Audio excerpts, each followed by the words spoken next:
یہ عرفات کا اور منی کا نقشہ ہے، جس میں آپ کو جمرات بھی دکھائی گئی ہیں زون 1 میں۔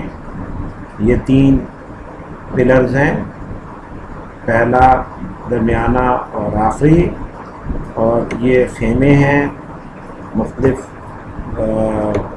خیموں کی پوزیشن ہے جو اس میں دکھائی گئی ہے۔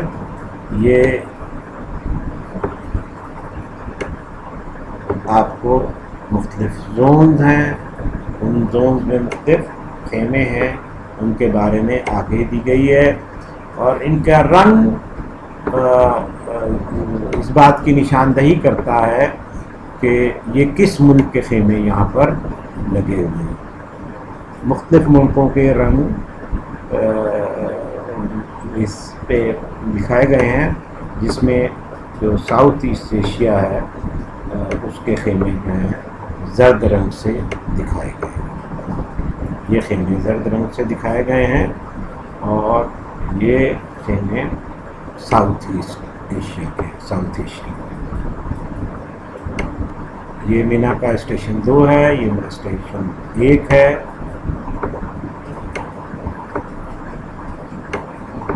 یہ منی کا اسٹیشن 3 ہے۔ تینوں اسٹیشن یہاں پر دکھائے گئے ہیں۔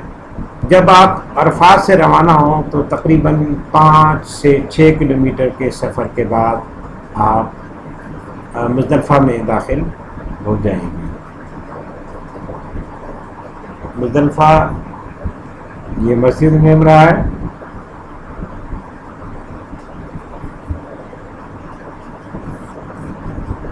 یہ مسجد نمرہ کا جنوبی سمت سے جنوبی رخ ہے۔ یہ زون 3 میں واقع ہے، آپ کو یہ زون 3 کا بورڈ نظر آ رہا ہوگا۔ اگر آپ پیدل چلیں گے تو مزدلفہ تقریباً 1 سے 1.5 گھنٹے میں پہنچ جائیں گے۔ اس کی نشانی بورڈز ہیں جو آپ کو دکھائے جائیں گے۔ یہ مزدلفہ میں لگے ہوئے جامنی رنگوں کے بورڈز آپ کی رہنمائی کریں گے کہ اب آپ کس حصے میں داخل ہو گئے ہیں۔ مزدلفہ کے 2 زون ہیں، 8 اور 9 زون، اور اس میں آپ کہیں بھی قیام فرما سکتے ہیں۔ مزدلفہ شروع ہوتے ہی آپ کو جنوبی سمت میں ریل کا مزدلفہ اسٹیشن 1 نظر آئے گا۔ تقریباً 1.5 کلومیٹر کے فاصلے پر مزدلفہ اسٹیشن 2 نظر آئے گا، جس کے سامنے مسجد مشعر الحرام ہے، اور جہاں آپ صلی اللہ علیہ وسلم نے عرفات سے واپسی پر قیام فرمایا تھا۔ میدان مزدلفہ میں جہاں جگہ ملے قیام فرما لیں، یہاں کھلے آسمان کے نیچے تلے رات گزارنا ضروری ہے، آپ یہ رات خیمے میں نہ گزاریں۔ یہاں پہنچ کر مغرب اور عشاء کی نماز ایک ساتھ پڑھیں۔ واضح رہے کہ باوجود اس کے کہ مغرب کے وقت آپ عرفات میں ہوتے ہیں، لیکن نماز مغرب آپ مزدلفہ پہنچ کر ادا کریں۔ مغرب اور عشاء کی نماز 1 اذان اور 2 اقامت سے ادا کریں۔ نماز پڑھ کر آپ آرام فرمائیں اور کچھ دیر بعد جمرات کے لیے کنکریاں جمع کر لیں۔ اگر آپ نے پہلے سے کنکریاں جمع کر لی ہیں تو کوئی حرج نہیں۔ آپ کو کم از کم 49 کنکریاں چاہیے ہوتی ہیں جمرات کے لیے 3 دنوں کے لیے۔ احتیاطاً آپ 70 کے قریب جمع کر لیں۔ کنکریاں بڑے چنے کے برابر ہونی چاہیے۔ فجر کی نماز مزدلفہ میں ادا کریں اور پھر جمرات کے لیے روانہ ہو جائیں۔ منی اور مزدلفہ بالکل ساتھ ساتھ ہیں۔ کبری ملک فیصل کے ایک طرف مزدلفہ ہے اور دوسری طرف منی ہے۔ مزدلفہ سے روانہ ہو کر 1 سے 2 گھنٹے میں جمرات پر پہنچ جائیں کہ اس بات کا انحصار اس پر ہے کہ آپ مزدلفہ کے کون سے حصے میں ہیں۔ اگر آپ مغربی حصے میں ہیں تو جلدی، ورنہ مشرقی حصے میں ہونے کی صورت میں دیر سے پہنچیں گے۔ جمرات پہنچ کر پہلے اور دوسرے جمرہ سے کے پاس سے گزر جائیں اور تیسرے جمرے کو 7 کنکریاں ماریں۔ بہتر یہ ہے کہ جمرہ کا شروع کا حصہ چھوڑ دیں اور آخری حصے سے کنکریاں ماریں۔ اس کے بعد اپنے خیموں میں چلے جائیں اور آرام فرمائیں۔ جو حضرات قربانی کرنا چاہتے ہیں وہ منی کے شمال مشرق میں واقع قربان گاہ تشریف لے جائیں، جس کا زون نمبر 0 ہے جو آپ کو دکھایا گیا ہے۔